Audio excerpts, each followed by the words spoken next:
नमस्कार मित्रों, मैं डॉक्टर राजकुमार हिंदी नवजीवन चैनल में आप लोगों का पुनः स्वागत करता हूं। एमए की परीक्षा नज़दीक आ गई है, नेट का फॉर्म भी भरा गया है। कबीरदास का हम लोग विस्तृत अध्ययन करते हैं। उसी कड़ी में आज हम लोग कबीरदास का जी समाज दर्शन का अध्ययन हम लोग करेंगे कि समाज दर्शन उनका कैसा था, सामाजिक व्यवस्था कैसी थी, या यह कह सकते हैं कि भक्ति काल में कबीरदास जी जो समाज सुधारक की भूमिका निभाए थे, उनका समाज सुधार का विचार क्या था, किस तरह वह समाज को सुधारना चाहते थे। आज इस पर हम लोग विस्तृत प्रकाश डालेंगे। आइए अध्ययन करते हैं कबीरदास का समाज दर्शन या कबीरदास का समाज सुधार।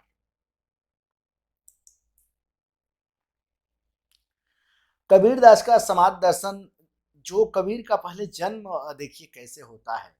कबीर का जन्म एक ऐसे माहौल में हुआ था, यानी भारतीय जो सामाजिक व्यवस्था उस समय थी, सही मायने में धार्मिक, राजनीतिक और सांस्कृतिक तीनों ही स्तर से अधिपतन हो चुका था। और मित्रों, सच्चाई यह है कि जो हमारी भारतीय वर्ण व्यवस्था थी, वर्ण व्यवस्था भी पूरी तरह से टूट चुकी थी। उस समय छुआछूत, अंधविश्वास, जाति प्रथा और धर्म का पाखंड का अधिक बोलबाला था। मतलब कुल मिला जुला के कह सकते हैं कि सामाजिक पतन बड़े तेजी से हो रहा था और सारी भारतीय व्यवस्था छिन्न भिन्न हो रही थी। केवल बची थी क्या मित्रों? अगर बची थी तो केवल बस क्या बचा था? छुआछूत बचा था, अंधविश्वास बचा था, जाति प्रथा खूब बोलबाला थी और धर्म का पाखंड, यही जैसे काफी उस समय समाज में थी। और समाज में जब कबीर का जिस कुल में जन्म हुआ था, यानी जिस कुल में कबीर का जन्म हुआ था, समाज में वह कुल सामाजिक दृष्टि से सम्मानित नहीं था, यानी नीच कुल से था। और उस समाज में गरीबी का रिश्ता बड़ी करीब से था। तो उसी में जन्म लेना, पलना, बढ़ना, यही उनका भाग्य था। यही कारण है कि कबीर आजीवन अशिक्षित रहे और जो कुछ सीखा वह अपने सत्संग के द्वारा सीखा, समाज के द्वारा सीखा और उनका व्यक्तिगत अनुभव के माध्यम से उन्होंने सीखा। ये भी सच्चाई है।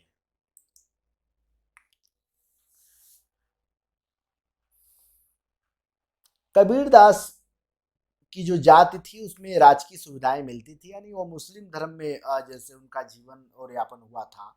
तो चूंकि उस समय मुसलमानों का राज था, इसलिए उन्हें कुछ राजकीय सुविधाएं तो प्रदान थी, लेकिन जो उनके समाज में हीनता थी वह हमेशा विद्यमान रही। राजकीय सम्मान मात्र गरिमा मात्र थी। अपनी और जाति की उपेक्षा कबीर दास जी अंत तक नहीं भूल सके। और इसी दौरान उनका भेंट जब रामानंद से हुआ, तो रामानंद जी का विचार था कि भक्ति मार्ग सबके लिए है। और रामानंद जी ने क्या किया कि भक्ति का जो मार्ग था सबके लिए खोल दिया। क्या था मित्रों, ध्यान रखिएगा, भक्ति का मार्ग अगर कोई खोलने वाला व्यक्ति है तो कौन खोलने वाला व्यक्ति है?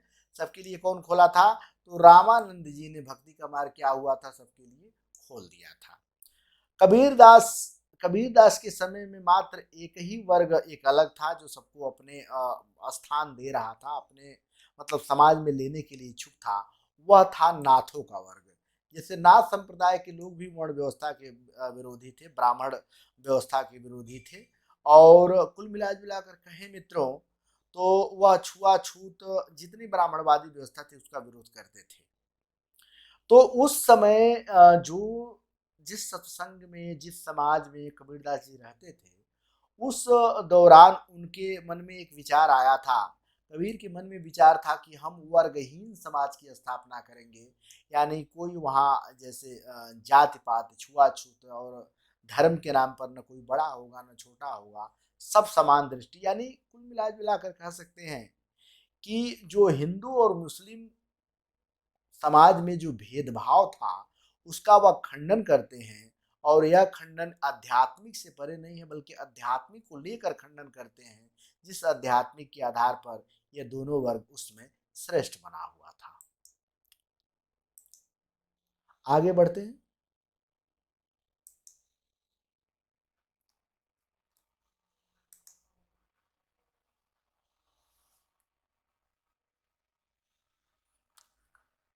उनका कहना था मित्रों, उनका कहना था कि जैसे पूरी सृष्टि परमात्मा के अंश है। यानी अद्वैतवाद दर्शन से वो प्रभावित थे और वह कहते थे कि यह जो आत्मा है परमात्मा का ही भिन्न है। और उनका ये भी मानना था कि जैसे परमात्मा रूपी समुद्र की एक छोटी सी बूंद है यह हम लोगों का जीवन। और इसीलिए कहते हैं कि इसमें भाई कौन ब्राह्मण है और कौन शूद्र है, जब सब परमात्मा के ही अंश है तो कौन ब्राह्मण है कौन शूद्र है। वह ब्राह्मणों को ललकार के कहते हैं, वह जैसे बड़े ललकार के कहते हैं और तर्क सहित कहते हैं, जो बड़े सोचने के लिए मतलब मजबूर कर देता है कि जो तू बामन बभनी आया, आओ आओ तो बाट हुई काहिन आया। जैसे ब्राह्मण वर्ग में क्या है कि उन लोगों का कहना है, यानी ब्राह्मणवादी व्यवस्था की कहना है कि जन्म से आदमी शूद्र होता है, जब जनेऊ पहन लेता है तो द्विज होता है। तो वह कहते हैं कि अगर ईश्वर आपको द्विज ही बनाता तो आपका जब जन्म होता तो साथ साथ में जनेऊ पहने हुए आपका जन्म होता, साधारण जैसे सबका जन्म होता है वैसे आपका जन्म नहीं होता। तो एक तरफ मुसलमानों को कहते हैं कि जेतु तुर्की तुर्कनी जाया भीतर खतना क्यों न कराया। कबीरदास जी कहते हैं कि अगर ईश्वर आपको मुस्लिम बनाकर भेजे होते तो आपका खतना कर देते। फिर एक प्रश्न ये भी खड़ा करते हैं कि माना कि पुरुष ने तो खतना कराकर मुसलमान बन गया, मुस्लिम बन गया, लेकिन क्या स्त्रियां की खतना नहीं हुई तो स्त्रियां तो हिंदू की हिंदू बनी रहेगी, शूद्र की शूद्र बनी रहेगी। तो मित्रों एक चीज आप लोग ध्यान दीजिएगा कि इधर ब्राह्मण वर्ग में भी स्त्रियों को जनेऊ पहनने का अधिकार नहीं है और इधर मुस्लिम वर्ग में भी स्त्रियों का खतना नहीं होता है। और दोनों दोनों ही जैसे अगर देखा जाए, अगर ब्राह्मण तो अपने अपने जो है कि जनेऊ पहन के द्विज हो गया, उपनयन संस्कार से वो द्विज हो गया, लेकिन उसकी पत्नी तो शूद्र की शूद्र ही रह गई, फिर तुम शूद्र के हाथ से खाना क्यों खा रहे हो। यह प्रश्न कबीरदास जी बड़े तार्किक ढंग से उठाते हैं और आज भी सोचने के लिए मजबूर करता है। और इधर मुसलमानों को भी कहते हैं कि भाई पुरुष तो खतना करा कर तुर्क हो गया, मुस्लिम हो गया, स्त्रियों का खतना कराया नहीं तो हिंदू की हिंदू रह गई। तो ये एक बहुत बड़ा प्रश्न है, हम लोगों को सामने सोचने के लिए मजबूर करता है। और कबीरदास की ये बात बहुत ही प्रशंसनीय है। मित्रों कबीरदास जी पढ़े लिखे नहीं थे, ध्यान रखिएगा कि जो कबीरदास जी थे वह पढ़े लिखे नहीं थे। ठीक है, पढ़े लिखे नहीं थे कबीरदास जी। उनके व्यक्तित्व में सच्चाई थी, निर्भकता थी, जो ज्ञान की गरिमा होती होती है। और ज्ञान की गरिमा क्यों न हो वह हमेशा दो टूक बातें कहते हैं, शास्त्र ज्ञान ज्ञान की बातें नहीं करते हैं, बल्कि जो अपने अनुभूति और अपने अनुभव से जो ज्ञान लिए थे उसकी बातें करते हैं। जैसे जो ब्राह्मणवादी व्यवस्था है उसमें कहा गया है कि ब्राह्मण का जन्म मुख से हुआ है, क्षत्रिय का जन्म जो है कि हाथ से हुआ है, और वैश्य का जन्म पीठ से हुआ है, शूद्र का जन्म पैर से हुआ है। तो उस पे वह टीका टिप्पणी करते हैं कि तू कहता, क्या कहते हैं कि मैं कहता आखिन की देखी, तू कहता कागज की लेखी। यानी तुम्हारे जो कागज में लिखा है, जो उल्टा सीधा तुम लिखे हो उसके आधार पे बक रहे हो, कह रहे हो, लेकिन मैं जो कह रहा हूं मैं आंखों से देख रहा हूं। तुम बताते हो कि ब्राह्मण का जन्म मुख से हुआ है और मैं देख रहा हूं कि सबका जन्म एक ही स्थान से हो रहा है। तो सोचने के लिए कहीं ना कहीं कबीरदास की बातें मजबूर करती है समाज को कि समाज में जो ये ऊंच नीच की भावना है यह पूर्ण जब समाप्त होगा तभी सामाजिक संरचना सही मायने में अच्छा सुव्यवस्थित और मानवीयता होगी। तो इसी संदर्भ में हम लोग देखेंगे कि जो इनके कबीर के जो ज्ञान गरिमा के विशेषज्ञ हैं, यानी कबीर के विषय में बहुत अच्छी सी जानकारी रखने वाले जो व्यक्ति हैं वह व्यक्ति हैं डॉक्टर श्याम सुंदर दास। डॉक्टर श्याम सुंदर दास मित्रों क्या कहते हैं कि कबीर पहुंचे हुए ज्ञानी थे, मतलब अधकचरा ज्ञान उनका नहीं था और तर्क के आधार पर उनका ज्ञान था। कबीर पहुंचे हुए ज्ञानी थे, उनका ज्ञान पोथियों की नकल नहीं थी और न ही सुनी सुनाई बातें का बेमेल भंडार था।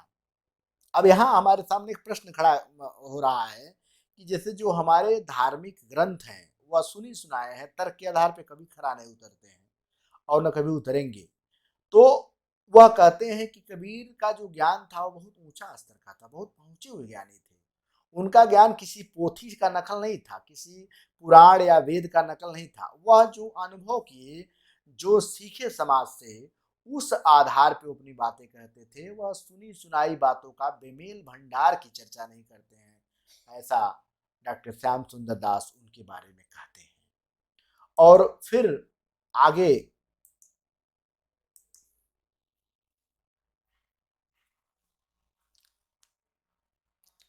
कबीरदास जी, मित्रों हम लोग देखेंगे कि कबीरदास जी सदैव जैसे अवांडर व्याचार का विरोध किया। उन्होंने अपने जीवन भर व्याचार का विरोध करते रहे। और जो समाज में व्याप्त था जात प्रथा, छुआछूत, नीच नीची भावना, उस पर विशेष रूप से कटाक्ष करते हैं।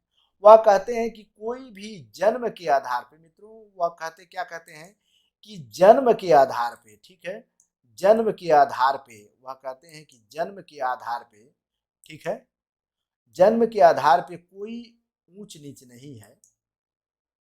और जन्म के आधार पे कोई ऊंच नीच नहीं है, बल्कि कर्म के आधार पे ऊंच नीच है। और इसी के आधार पे वह अपनी क्या बोलते हैं, कविता भी कहते हैं कि ऊंचे कूल जनमिया करनी ऊंच ना होए। मतलब आप उच्च कुल में जन्म ले लिए हैं तो आप उच्च नहीं हो जाएंगे, बल्कि आपका जब कर्म अच्छा रहेगा तब आप ऊंच होंगे। सुविरन कलश सूरा भरा, साधु निंदस सोई। तो निश्चित रूप से हम लोग को सोचने के लिए मजबूर करते हैं। कबीरदास जी का मत है कि ब्राह्मण और शूद्र के रंगों में बहने वाला खून में जब कोई भेद नहीं है, तो फिर जातिगत भेद क्यों है? क्या ब्राह्मण के नसों में दूध बहता है और शूद्र के नसों में रक्त नहीं बहता है, पानी बहता है? क्या प्रश्न करते हैं कि हमारे कैसे लहू, तुम्हारे कैसे दूध, कैसे तुम ब्राह्मण, हम कैसे शूद्र। यानी तुम्हारा और खून हमारा खून बराबर है।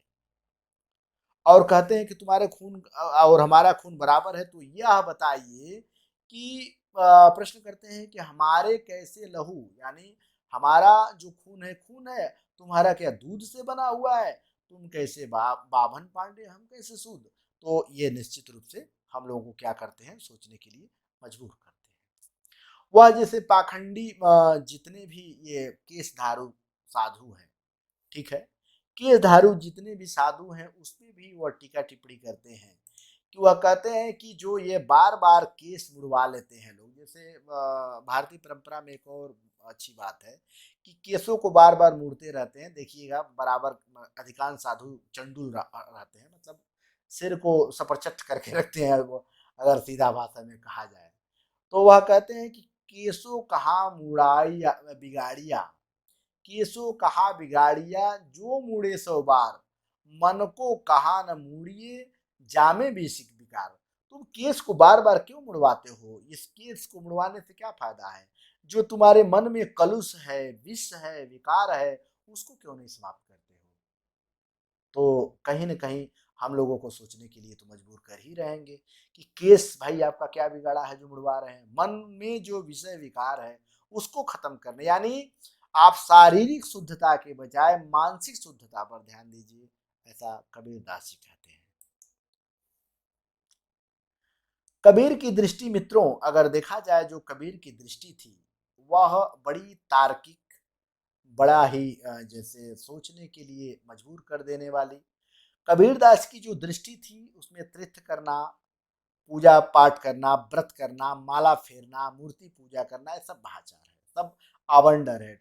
अभी मान लीजिए माँ दुर्गे का जो है कि स्थापना हुआ। अब बताइए माँ दुर्गे को हम लोग लाते हैं, इतने मेहनत से मिट्टी की मूर्तियां बनती है, और माँ की उपासना करने के बाद ले जाकर उन्हें हम जो है कि नदी में, नाले में फेंक देते हैं। तो ये बताइए क्या 9 दिन के लिए ये माँ आपके दिल में बसती हैं? तो वह अगर अब आप सच्चे जैसे भक्त हैं और माँ के उपासक हैं, तो माँ को हमेशा अपने हृदय में बसाइए ना। वह मानसिक रूप से जैसे क्या बोलते हैं, मजबूत होने के लिए सिखाते हैं। ऐसा नहीं कि अवांडर करते रहिए। वह कहते हैं कि पाहन पूजे हरि मिले। कितनी अच्छी बात है कि पाहन पूजे हरि मिले तो मैं पूजू पहाड़। अगर पत्थर पूजने से ही भगवान मिल जाते हैं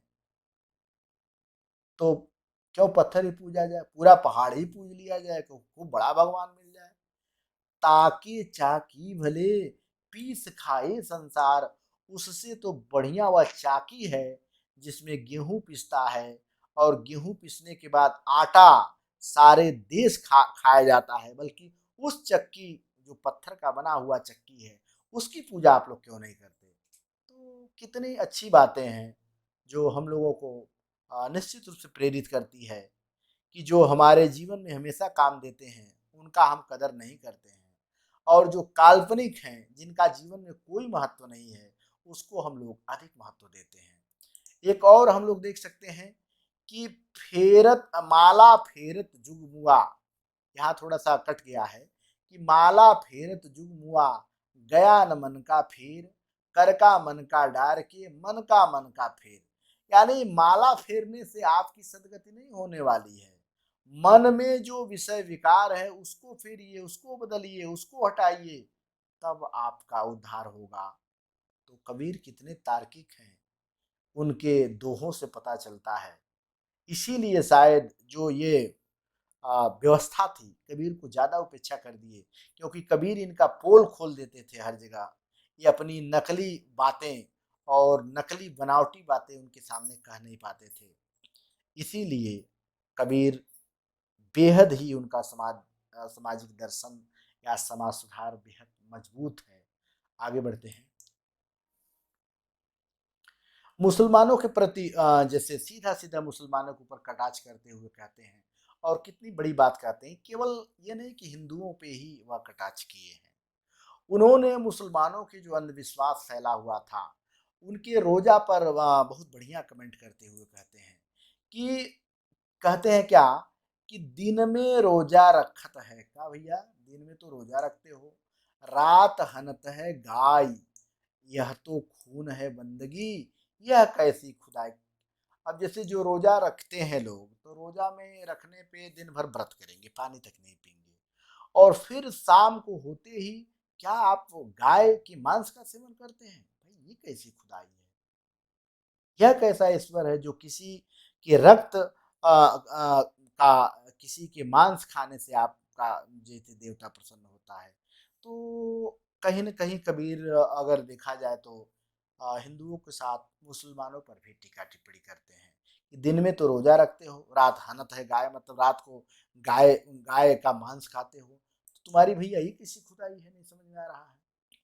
और फिर उनके जो ये 5 टाइम जो नमाज करते हैं, नमाज में ऐसा लगता है कि भगवान कहीं खो गया है, चिल्ला-चिल्ला कर बुलाते हैं, ठीक है? तो उस पे वो व्यंग करते कहते हैं कबीरदास जी कि काकर पाथर जोड़ के, क्या कहते हैं कि काकर पाथर जोड़ के मस्जिद लगी चुनाई, ता ऊपर मुल्ला बागदे का बहिरा हुआ खुदाए।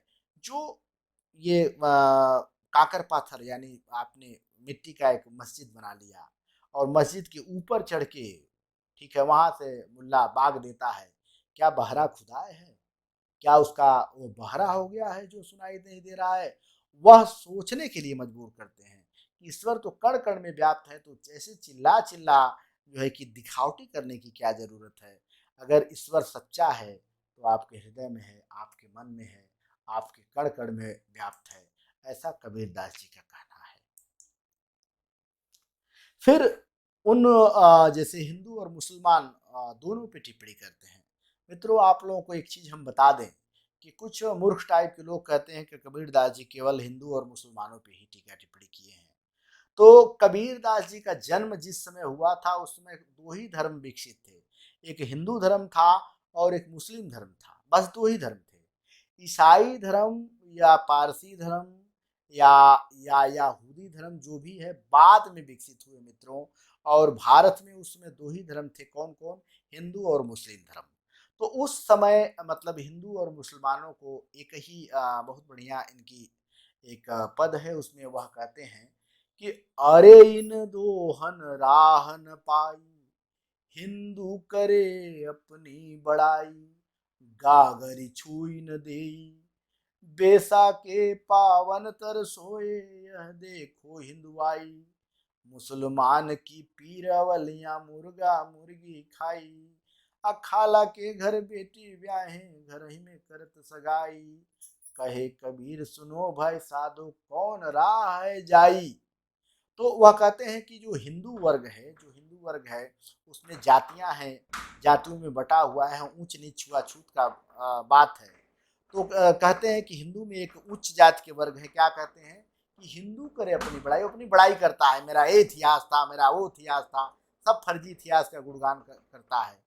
और गागर छुई न दे, और छुआछूत की भावना ऐसे है कि वो अपने बर्तन तक नहीं छूने देता है। और वही हिंदू जब वेश्या के पांव तर जाकर लूट जाता है तो ये नहीं देखता है कि वेश्या किस जात की है। फिर कहते हैं कि भाई यह कैसी हिंदुआई है तुम्हारी। और फिर मुसलमानों के ऊपर कहते हैं कि जो मुसलमान के औलिया हैं ये मुर्गा मुर्गी खाते रहते हैं। और जो लड़की, ठीक है, जीवन भर जिसको भैया भैया कहती रही, जबरदस्ती उसको निकाह करा के उसको सैया बना देते हैं, तो ये उस पर टिप्पणी करते हैं कि खाला के घर बेटी ब्याहे, घर ही में करत सगाई। तो क्या भैया तुम अपने घर में ही बेटी की सगाई कर देते हो, कितने शर्म की बात है। तो ये मुसलमानों पर भी टिप्पणी करते हैं और हिंदुओं पर भी टिप्पणी करते हैं, निश्चित रूप से सोचने के लिए मजबूर करते हैं कि हमारा समाज जो बड़ा सभ्य है ये सभ्य नहीं है, सोचने के लिए मजबूर करते हैं कि आगे हम लोग को कैसे सुधार होगा। आर्थिक व्यवस्था पे बड़ा इनका शानदार टिप्पणी है। कबीरदास की जो सामाजिक चेतना थी उसमें आर्थिक अव्यवस्था की भी झलक जैसे दिखाई पड़ती है। कबीरदास जी जानते थे कि निर्धन का जो समाज है उसका कोई आदर नहीं करता, इसीलिए मनुष्य मधुमक्खी के समान धन धन जोड़ता रहता है। लेकिन वह जानता है कि जब मरने के बाद कटिवस्त्र कटिसूत्र काट कर निकाल लिए जाते हैं तो फिर निर्धन और धनी का मृत एक समान हो जाता है।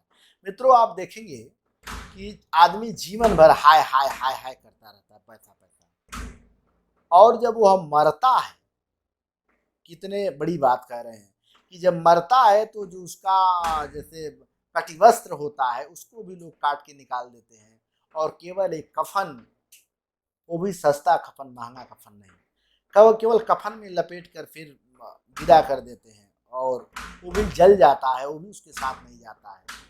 तब इसी स्थिति में क्या धन की चिंता करना व्यर्थ नहीं है।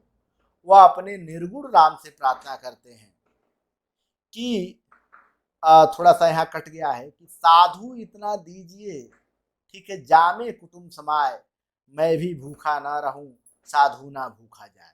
मतलब हे ईश्वर मुझे उतना ही धन दीजिए कि जिसमें मैं अपने परिवार का पालन पोषण कर सकूं, और मेरे द्वार पे कोई अतिथि साधु आए तो वापस न जा पाए, यानी मैं भी खा लूं और मेरे जो अतिथि साधु है यानी जो मुझसे संबंधित लोग हैं वो भी खा सकते हैं।